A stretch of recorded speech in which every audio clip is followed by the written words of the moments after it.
going to places of pilgrimage and the temple of the Lord, his head in offering obeisances unto the Lord, and his desires in executing the mission of the Lord.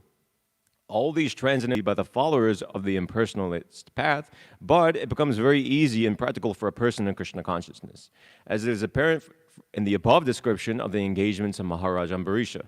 Unless the mind is fixed on the lotus feet of the Lord by constant remembrance, such transcendental engagements are not practical.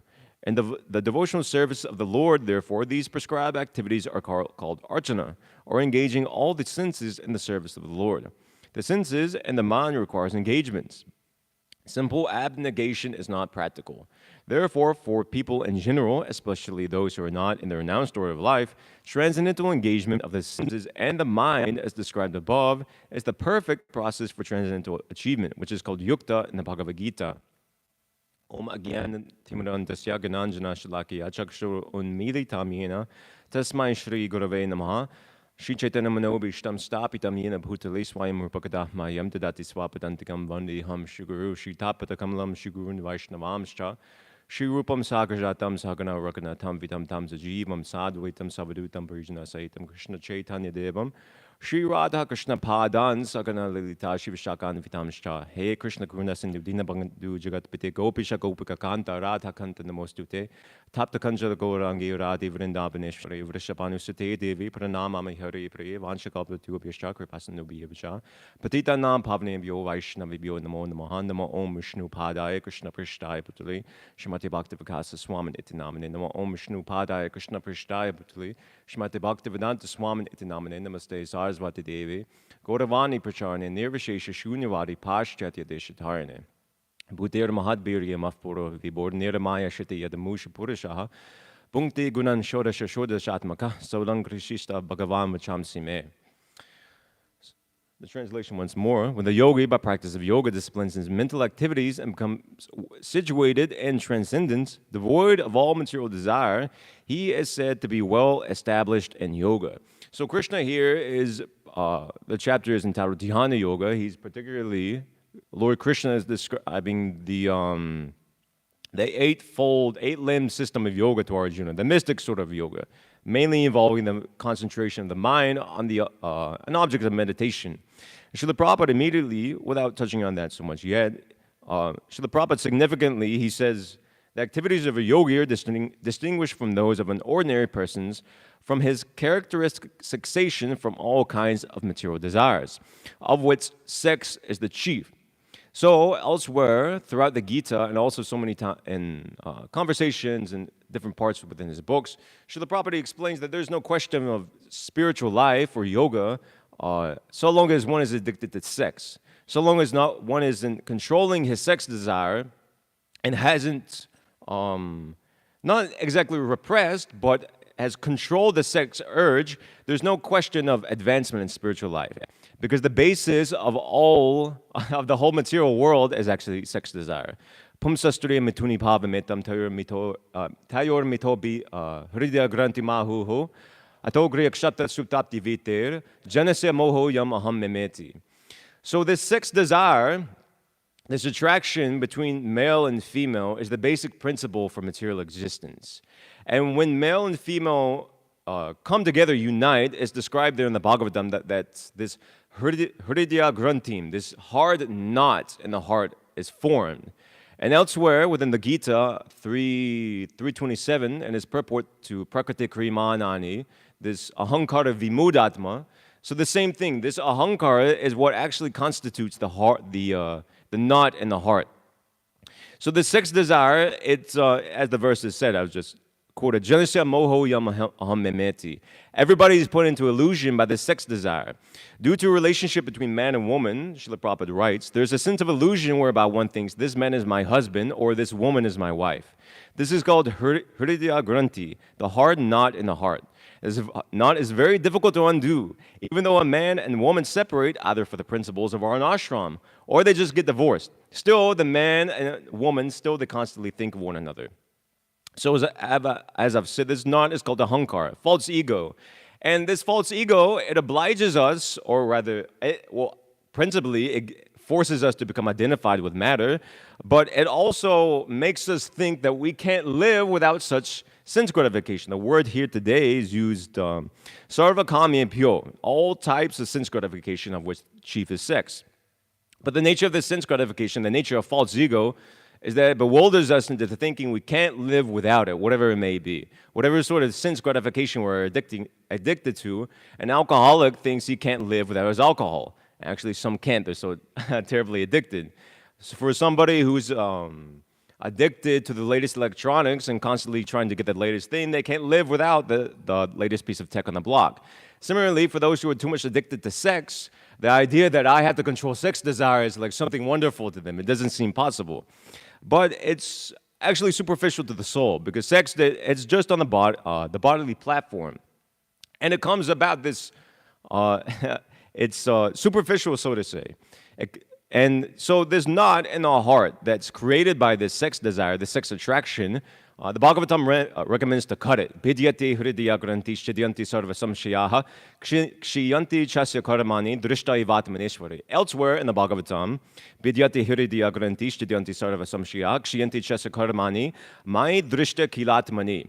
Yeah, it comes to the 11th canto. What's said in the beginning of the Bhagavatam is also said in the end of the Bhagavatam, actually. The same thing is reaffirmed in so many different ways, yeah. So basically, the idea is, the first verse is that when one sees the self as master. But Krishna speaks to Uddhava in the 11th canto is the same exact thing, actually. The knot in the heart is pierced, all misgivings are cut to pieces, and the chain of fruitive actions is terminated when I, Krishna, am seeing the Supreme Personality of Godhead. That's the exact same thing that's being corroborated in today's verse. And it's not just seeing Krishna as the Supreme Personality of God. That's there. Knowledge has to be there. But in the second chapter, Divinity and Devotional Service in the Bhagavatam, the process is given and succinct. Nityam Bhagavata Sevaya. By rendering service to the pure devotee, and Bhagavat means two things, the Supreme Personality of Godhead, the book Bhagavatam, and also the pure devotee. By rendering service to these items, then the result is that the heart becomes purified of all all unwanted dirty things. And then this Hridaya Granthi becomes cut. So elsewhere, the same thing, Krishna says to Uddhava later, that when an intelligent person engages constantly in worshiping me through loving devotional service, as described by me, his heart becomes firmly situated in me. Thus, all material desires, the sarva kami bhyo, within the heart are destroyed. It's the exact same thing that's said in the second chapter. So, within this verse today, Srila Prabhupada is saying this, and he's giving us the details. This process of Nityam Bhagavata Sevaya, what are the details of that? How do you do it? What does that consist of? Savai Mana Krishna Padara Vindur, etc. That whole long list of verses. Srila Prabhupada gives us a practical example of a pure devotee of the Lord, Maharaj Ambarish, who was, in one sense, engaged in worldly affairs. He was a king, he had a family, etc., managing stately affairs.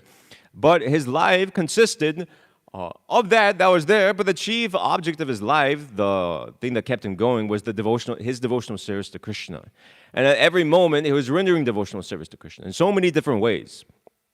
Beginning with, at least that comes in this verse, is describing the transcendental qualities of the Lord with his speech.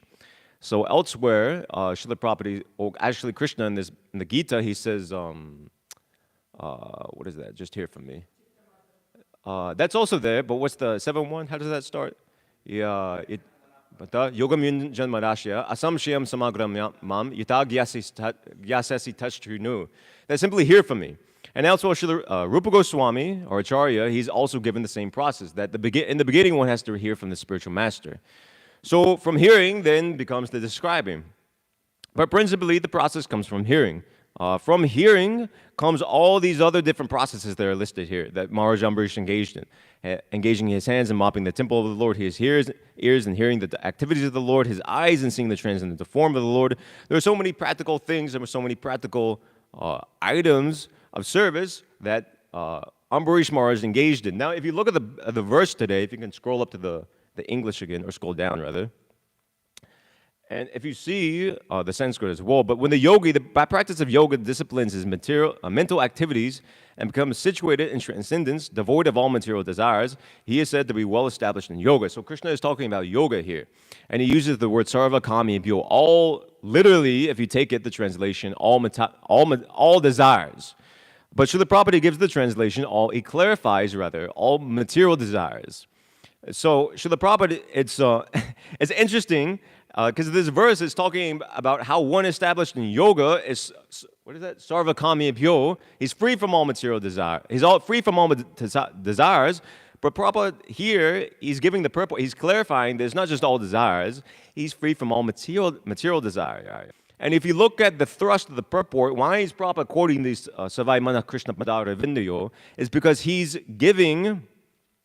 establishing that the perfect yogi is not just that he's free from all material desires, because also we understand Yine Ravinaksha Vimukta Manas Tvayasta Bhava Avishuddha Buddhiyaha, even those free from apparently material desires are still Avishuddha Buddhiyaha. Their intelligence is contaminated.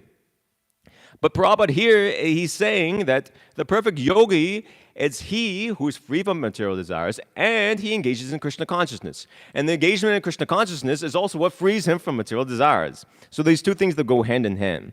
So in his purport so this is different from material action, just like Srila Prabhupada is saying here. The activities of a yogi are distinguished.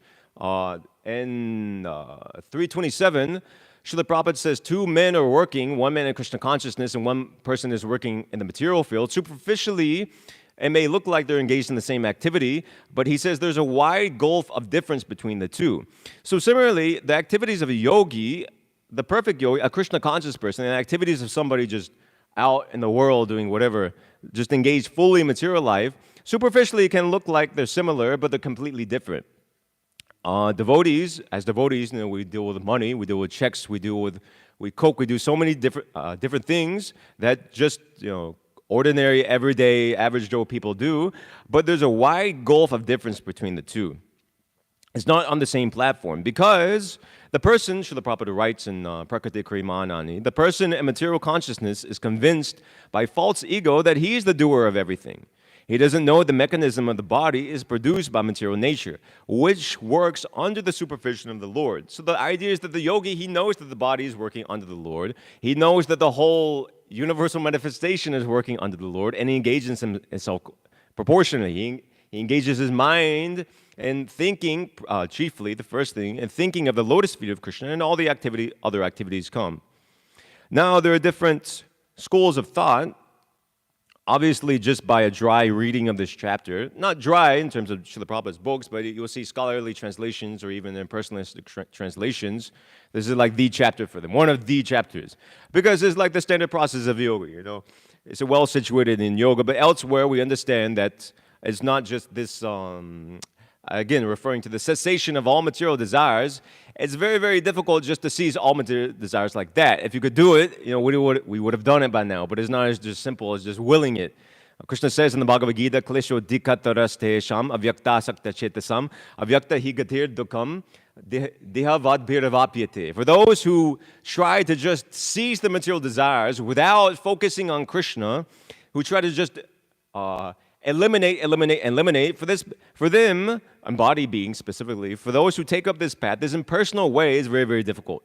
And they undergo a great deal of actually suffering in doing so. But if you see the activities of Maharaj Ambarish is very, very pleasing. All these engaging his tongue and tasting the tulasi leaf offered at the lotus feet of the Lord, engaging his nose and smelling the lotus flowers that were offered at the lotus feet of Lord Krishna, is very, very pleasing. We all have, at least for those who are coming to the temple regularly, we have practical experience of this. Every day we're offering for Arti, to Lord Krishna Mangal Arti, that so many flowers, the fragrance of the flowers that are coming, the different, the different varieties of prasadam that are offered to the Lord, is very, very pleasing. It's a very pleasing process. But for the materialists, their process is very, very difficult. Because Srila Prabhupada says here, at the end of the purport, he says, flatly, the senses and the mind require engagements. You can't not engage the mind. Even if you engage the mind on the impersonal path to ultimately annihilate the mind as they think anyway, still you're engaging the mind. Still the mind is there and the senses are there. You can't get rid of them. Even Mayavadis, even impersonalists, they have to cook for themselves. They have to sustain their body in this world. So something has to be there. Devotees, they have the intelligence to engage whatever they may have materially, whatever bodily necessities are required in Krishna's service, to dovetail everything for the pleasure of Krishna. So the senses of the mind require engagement. So that engagement is not any sort of mundane work. Rather, it's as described by the demigods as devakriyayam. It's literally godly activities or divine activities, transcendental activities. It could be translated as. Famously, somewhat famously, one verse, Shrindvan Grinan Samsmarayam Shchintyan Namani Rupani Shamangalani Te Kriyasu Yastvashtaranara Vindayor Avishta Chittana Bhavaya Kalpate. That even if somebody's engaged in so many different varieties of activities, the demigods prayed the Lord Krishna within the womb, still, because they're focusing, I'm paraphrasing, those activities are focused at the pleasure of Lord Krishna, they always keep your lotus feet within your mind. And in this way, they achieve perfection. Avishta Chitta, and they purify their consciousness. They're acting on the transcendental platform. So,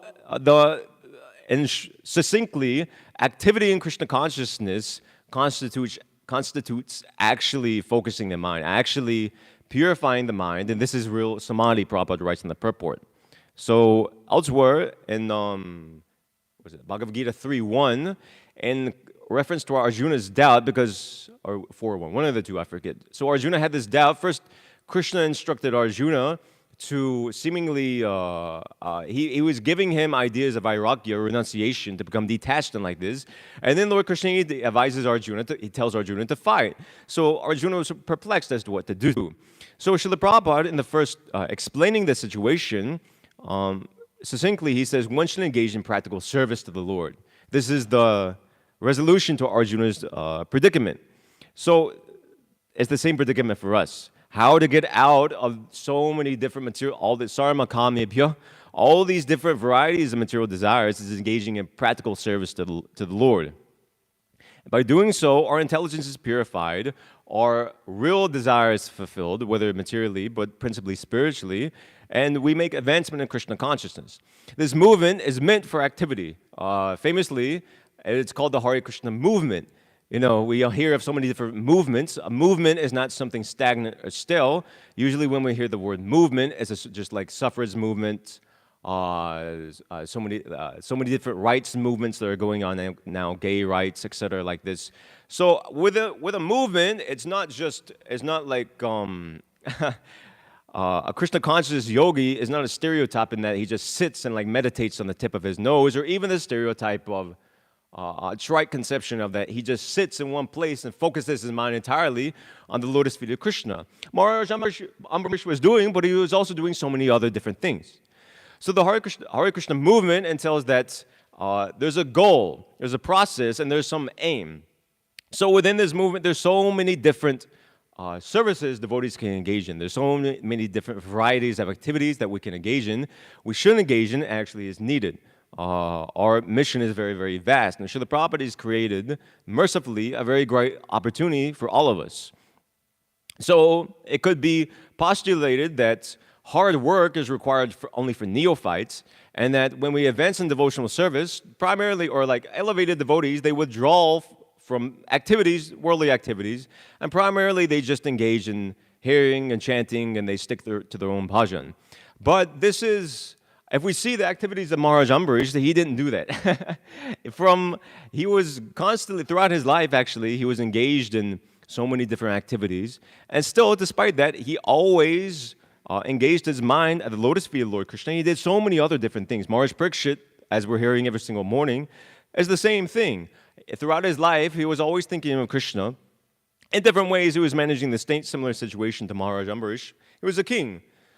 But when he got news that he was bound to die within 7 days, then he focused his mind solely and wholly on hearing and chanting about Krishna.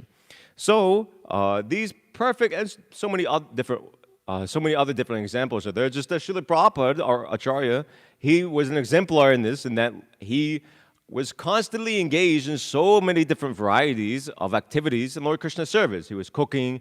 At the beginning of the moment, he was cleaning. He was managing. He was instructing disciples. He was giving lectures. He was translating books. He was doing so many different activities. It's not that he was some reclusive, so to say. Because the point is that we have to engage our senses in the service of the master of the senses. It comes in this 9th canto, these the Sanskrit, Padau Harikshetra Padanu Sarpane, Shiro Hrishikesha Padabhivadane. So this Hrishikesha. So we have to engage famously Hrishikena Hrishikesha Sevanam Bhakti Ruchyate. Narada Pancharatra says that we have to engage the senses and the master of the senses, a very famous verse. And elsewhere, in his purport to one prayer by Queen Kunti in the first canto, Srila Prabhupada he sums it up and he says, advanced devotees meditate on Krishna by active service. So our path isn't a what is that? Somewhere in Gita, I think it's third chapter, Srila Prabhupada writes that devotional service is not inactivity. Sometimes people mistake Krishna conscious as a process of inactivity, but or inertia. That's the word. I'm sorry. Sometimes Krishna consciousness, you know this one, is understood to be inertia, and people have a misunderstanding that it means to withdraw to like a secluded place and simply to hear and chant about Krishna. I'm paraphrasing that purport. 3.2. Could you pull that up? Whoever's. I think that's the first line of the purport.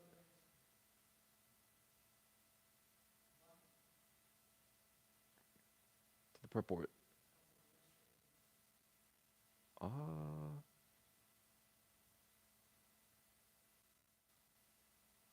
3.1, check 3.1 maybe. Was there?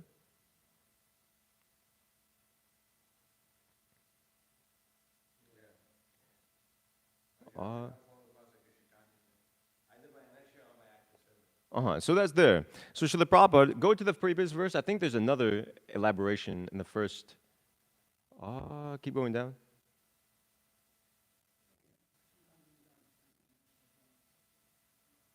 Yeah, so sometimes Krishna consciousness is misunderstood to be inertia.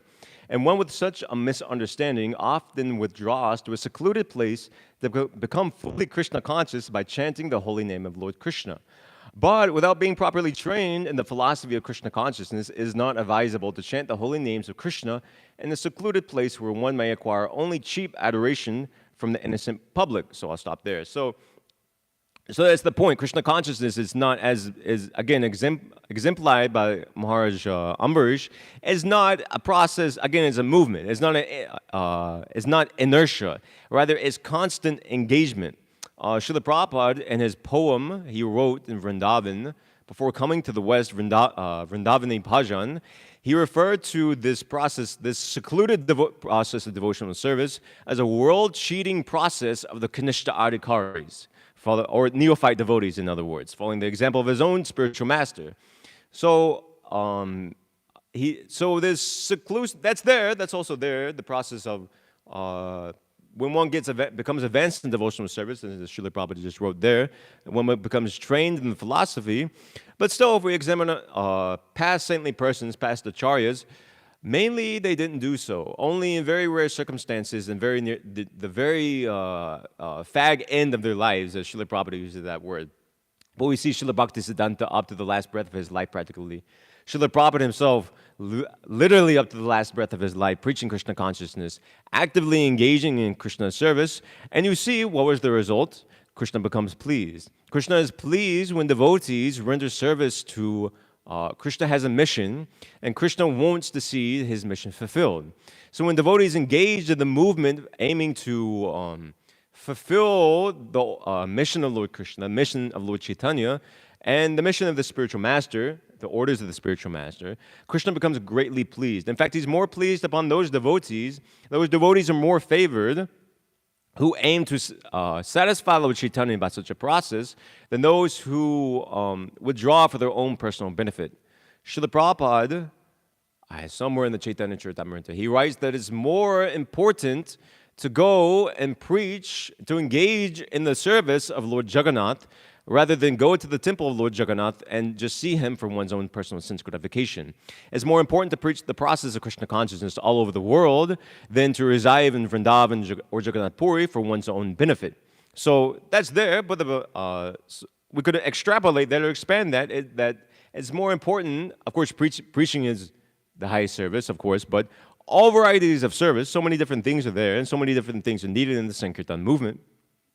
that we can engage in is more important. And what is the result of doing so? As I said in today's verse, you become devoid of all material desires. This is what it means to be well established in yoga. Well established in yoga doesn't mean, as 3 verses from now we'll read the famous 3 or 4 verses about samadhi, where there's this rosy conception of a yogi being absorbed in some forest and samadhi. He's completely oblivious to everything that's going on around him. He's just absorbed in Brahman. That's not what Krishna is talking about here. He may be giving some hint from the impersonalists, but principally, Krishna speaking to Arjuna, he's talking about this process of Krishna consciousness. Engaging. Ultimately, that's the point of why Krishna is speaking anyway. Krishna wants Arjuna to fight. He told him that from the very beginning of the Bhagavad Gita. Arjuna knows this. What Krishna is speaking here, you have to become disciplined in mental activities and become situated in transcendence. All this Krishna is speaking is just to push forward his agenda to get Arjuna to fight, to get Arjuna to surrender under Krishna. To surrender under Krishna means to fight, means to act under his order. So, I'll narrate one instance. This is from Srila Prabhupada Lilamrita. One history. One devotee in Vrindavan, who was residing in Vrindavan, he was being engaged in so many different services, and he was getting fried out by it. He couldn't, I'll just read it directly. So early one morning, this devotee's name was Subal. Early one morning, Subal left the land at Ramanreti, where he had been staying, and approached Srila Prabhupada on the roof of the Radha Damodar temple. Prabhupada, he said, I'm having so much difficulty. I don't have time to read. I can't chant my rounds properly. I can't think of Krishna. I'm always thinking of how this contractor is cheating us, or I'm thinking of signing checks for labor and materials. It's just too much. All these things are on my mind and stopping me from thinking of Krishna. It sounds pretty reasonable, does it not? You're getting stressed out, overloaded, fried out. What does Prabhupada say? Well, he continues. No, Prabhupada replied, do you think that Arjuna was simply meditating on Krishna on the battlefield of Kurukshetra? Do you think that Arjuna was sitting in yogic trance while on the battlefield Krishna worked? No, he was fighting. He was killing for Krishna. He was thinking of all the soldiers he had to kill for Krishna. Thinking of the checkbook, thinking of the men, thinking of the contractors. This is also like Arjuna's thinking. This is Krishna's service. You should not worry about thinking of Krishna directly. That's an amazing statement. Arjuna wasn't sitting before Krishna in a trance, meditating on his form. He was engaged in Krishna's service. Similarly, this is Krishna's service, and you should engage. Your life is full of Krishna's service, and that is very good. So it's not that it's wrong to think of Krishna's lotus feet. That's also there, but principally for especially those coming new to Krishna consciousness who are just taking up the process, who have just been engaged for some years, Srila Prabhupada recommends to engage in practical service. By doing so, that, as I've said, divakariyam pratiyanti yatapihi, that process of practical engagement, it's equal to, if not better than thinking of the lotus feet of Krishna. You may think of the lotus feet of Krishna secularly for your own benefit, but if you go out and distribute books, if you distribute prasadam, if you do something practical for the Hare Krishna movement, not only do you think of Krishna in the process, Krishna is pleased, and also you benefit, you're engaging in the highest welfare activity for everybody's sake. So we should make our lives busy in Krishna's service. Srila Prabhupada, and often when initiating devotees, he would do so by mail because he would travel so much, and there's one generic letter Srila Prabhupada would send to many of his newly initiated disciples. He says, I can understand that you are a very sincere boy and are a very eligible candidate for going back to Godhead. And the process is simple. Follow the regular principles, chant at least 16 rounds of beads daily, read our literatures, go for street sankirtan, etc. In this way, keep yourself engaged in Krishna's business 24 hours, and you will be really happy in this life, and at the end, you will reach the supreme destination. Elsewhere, Srila Prabhupada said, I forget who was questioning him, but somebody was asking Srila Prabhupada, what if at the end of life we can't think of Krishna? And Srila Prabhupada actually this happened twice, and there's the one Mahotsa Prabhu narrates often that if you by distributing books, serving the Sankirtan mission, Lord Chaitanya will come and force himself into your mind and personally take you back to God. And another time, Srila Prabhupada has asked this. I'm paraphrasing. They say, you may not think of Krishna, but Krishna will come and think of you. This is quoted in Mukunda Mala Stotram, to that Krishna Tvadiya, etc. Satsvaru Das Goswami writes there. So this is a more certain process. We may be thinking and meditating on Krishna, and that may be there, but it's difficult. Because the mind gets distracted, it gets pulled away, and there's no certainty, fixating the mind on the lotus feet of Krishna, especially at the end of life. But Krishna, he can do anything. If we please him, if we please the spiritual master, Krishna's pure representative, and if we please Krishna, then whatever we're going through at the time of death, Krishna can immediately cut through that because he is death. For the non-devotees, he is death, and for the devotees, he's also death for them. But it's like a bear carrying prey versus a bear carrying its cub. So for a devotee, death is a very soothing process because Krishna makes it very easy. Krishna gives the intelligence. He delivers the devotee in this way. So we should make our lives busy in Krishna's service. And in this way, we can be well established in yoga, as Srila Prabhupada is writing in today's verse. So I can end my class there, and I can open for any comments, questions, discussions anybody might have. Mahotsa Prabhu?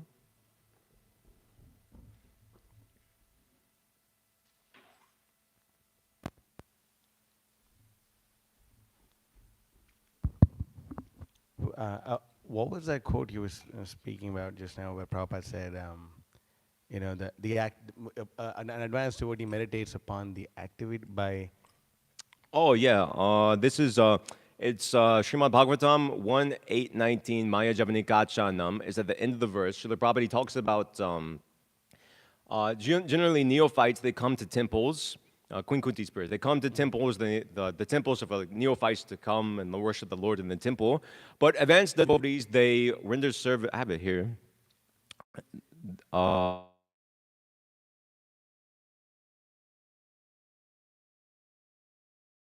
Advanced devotees.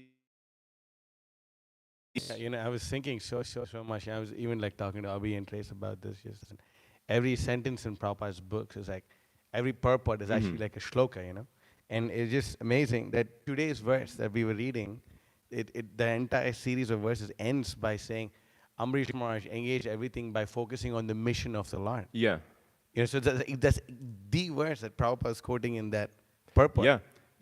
And I was thinking also that, just by meditating upon, expanding the Sankirtan movement. Yeah. However neophyte we may be, by being absorbed in that meditation, all unwanted desires go away. It really does. Yeah, exactly. I have one quote for you in response to that. Let's see. That's also there. Yeah, that's also applicable. This is from Prabhupada I was thinking of. Srila Prabhupada, he writes, if we actually find a bona fide spiritual master and can make him satisfied by service, then my path for realization of God, my path back to Godhead is guaranteed. And particularly, we understand what is that mission of the spiritual master. Srila Prabhupada in Chaitanya Charitamrita famously writes, everyone in the line of Sri Chaitanya Mahaprabhu's devotional cult should accept the words of the spiritual master and spread the Krishna consciousness movement. They should go everywhere to all parts of the world, accepting those places of Prabhu Datta Desh, the places of residence given by the spiritual master or Lord Krishna. The spiritual master is the representative of Lord Krishna, therefore one who has carried out the orders of the spiritual master is understood to have carried out the orders of Krishna or Chaitanya Mahaprabhu. Sri Chaitanya Mahaprabhu wanted to spread the bhakti cult all over the world. Therefore, devotees in the line of the Krishna consciousness movement must go to different parts of the world and preach as ordered by the spiritual master. That will satisfy Sri Chaitanya Mahaprabhu. So, yeah. Anything else? In regards to what you were just saying, there's this amazing verse that comes in regards with the prachetas. So when all the sons of Prachina Bhari left home to execute austerities, they met Lord Shiva, who out of great mercy instructed them all about the absolute truth. All the sons of Prachina Bhari meditated upon the instructions, chanting and worshipping them with great care and attention. So Prabhupada writes in the purport there that Maharaj Prachina Bhari were favored by the 10 sons of Maharaj Prachina Bhari were favored by the appearance of Lord Shiva, who out of great kindness gave them instruction regarding the execution of austerities. Lord Shiva actually became the spiritual master of the 10 sons, and in turn, his disciples took his words so seriously that simply by meditating upon his instructions, dhyayantaha, they became perfect. This is the secret of success. After being initiated and receiving the orders of the spiritual master, the disciple should unhesitatingly think about the instructions or orders of the spiritual master and should not allow himself to be disturbed by anything else. This is also the verdict of Srila Vishwanath Chakravarti Thakur, who, while explaining a verse of the Bhagavad Gita, Vyavas Atmika Buddhir Eke Kuru Nandana, Bhagavad Gita 22.41, pointed out the order of the spiritual master is the life substance of the disciple. The disciple should not consider whether he's going back home, back to Godhead. His first business should be to execute the order of his spiritual master. Thus, a disciple should always meditate on the order of the spiritual master, and that is perfectional meditation. Not only should he meditate upon that order, but he should find out the means by which he can perfectly worship and execute it. Mm-hmm. Yeah, a very good example as well in that same canto is Dhruva Maharaj, who also perfectly meditated on the order of his spiritual master. He went to the forest, of course, but he was ordered to go to the forest. And you see the result, within 3-4 months, he attained darshan, or he was given darshan, rather, of the Supreme Personality of Godhead, simply by his devotion to Narada Muni and the seriousness of the orders. So, that's a good point. Anything else? Kalki Prabhu?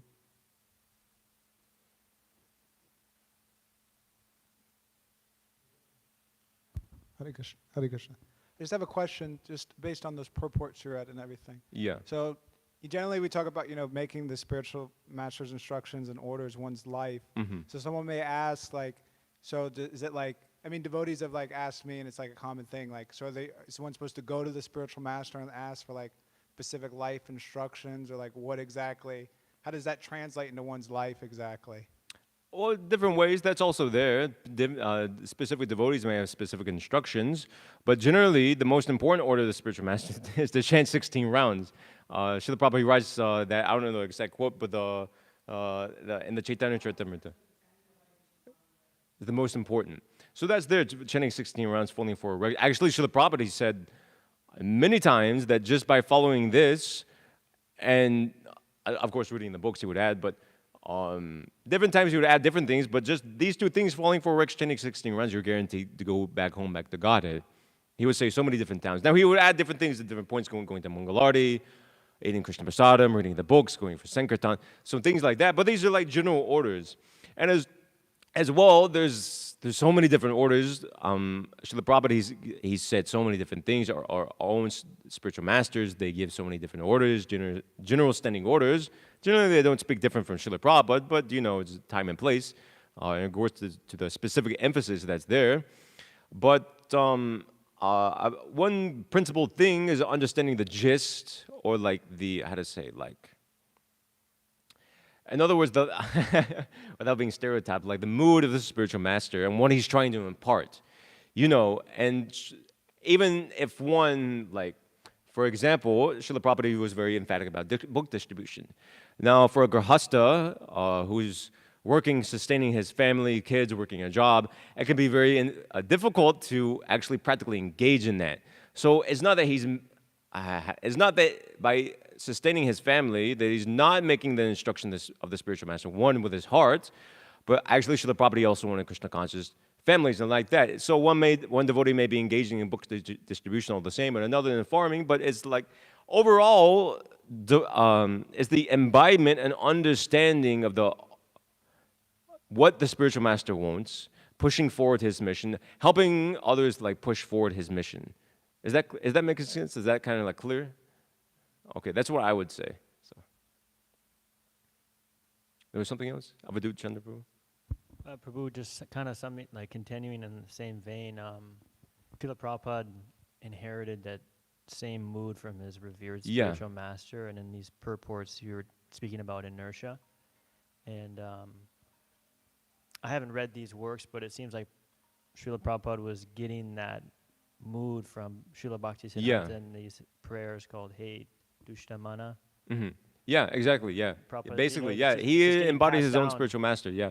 That's a very good example, actually, of making the instructions of the spiritual master. Just like I was hearing recently, Srila Prabhupada, he was explaining this Guru Vadana song, and he was saying, Arna Koriho Mani Asha, that there's no other desire within my mind. And he was saying this, explaining this line, what does it mean to make the words of the spiritual master one with your heart? it means not to change what he said. Don't deviate specifically what he says, is what Srila Prabhupada said there. Don't change anything. Just repeat the same thing.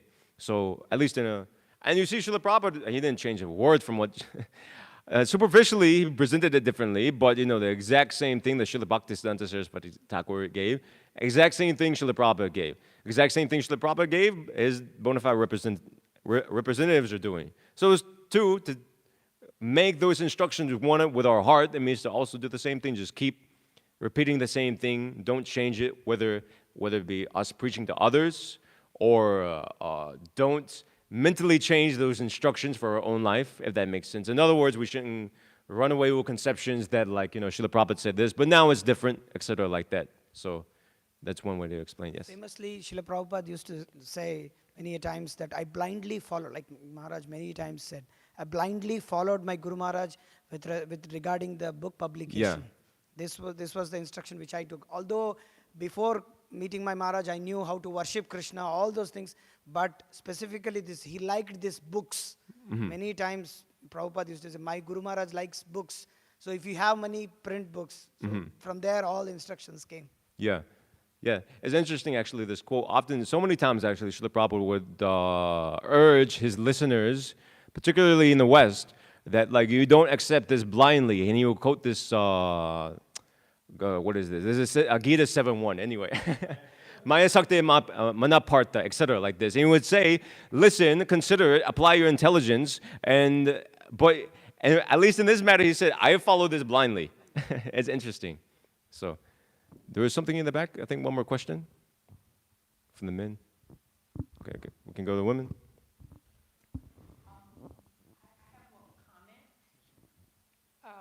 The puja or the altar that I'm seeing, my comment is that it is exquisitely beautiful. It's very beautiful, yes. I have not seen it before today, and I would like to know, did someone from the temple craft this beautiful puja, or No. did you get it?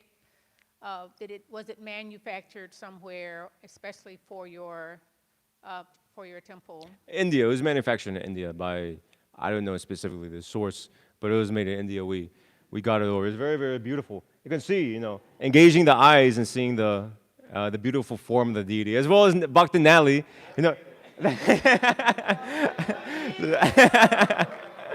Practically, Nally got it to work. He assembled the thing with some help, but then he put all these nice lights, these curtains.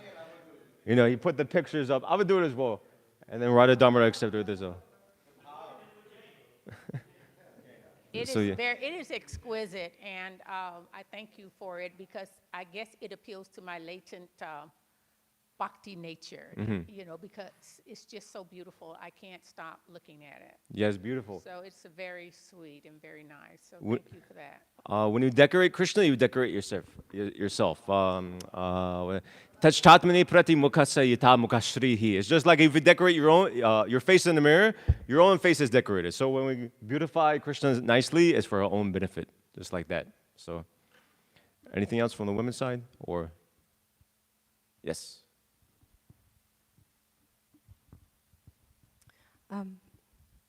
How does a devotee avoid falling into inertia when that complacency kind of comes up within devotional service? Falling into inertia. Well, typically, I'm just speaking from my own standpoint. Changing your situation, going from one place to another. If you're feeling like you're in a rut, just getting a break or going somewhere else, and then you come back, it's fresh, it's new, it's and you get like a different perspective on things. Even though you may be doing the exact same thing, it can help. Even though Krishna consciousness is not monotonous, but due to our conditioning, sometimes we may we may take it like that. So taking a break, serving somewhere else like that for a short amount of time like that, or also just talking to other devotees, expressing I'm doing looking for feedback like that, pointing that out, and a constant. Why I say break is because it's just like I don't know. Most of us we were all in school at some point. Generally, it's just like if you write a paper and you're writing the paper and you're reading over it, it may look good, or like, you have one vision, but if you wait, if you take a break and then you look at the same thing you wrote, it looks completely different, and you review it with a whole different lens. So similarly, Krishna consciousness can sort of be like that sometimes. Getting a, how to say, like a fresh perspective and a fresh insight on what you're doing. It's just like, every day we're coming from Mangalarti, but then if you don't have the chance to go to, I'm not saying don't not go to Mangalarti, but for example, if some situation comes about, you get sick, you can't come to Mangalarti for a week, and then after a week of sickness, you can come to Mangalarti. It's like, whoa, it's like, you realize that actually, I was in a rut. I was taking, like, there was some, like, inertia there. There's some, that's why it takes constant application, constantly applying ourselves to the process of Krishna consciousness, following everything very nicely, in regards to not being laziness and not allowing as well laziness to enter our service, not allowing it to become mechanical as far as like that. So, is that okay? Okay. Srimad Bhagavad Gita ki, Srila Prabhupada ki. Vanchakapatu.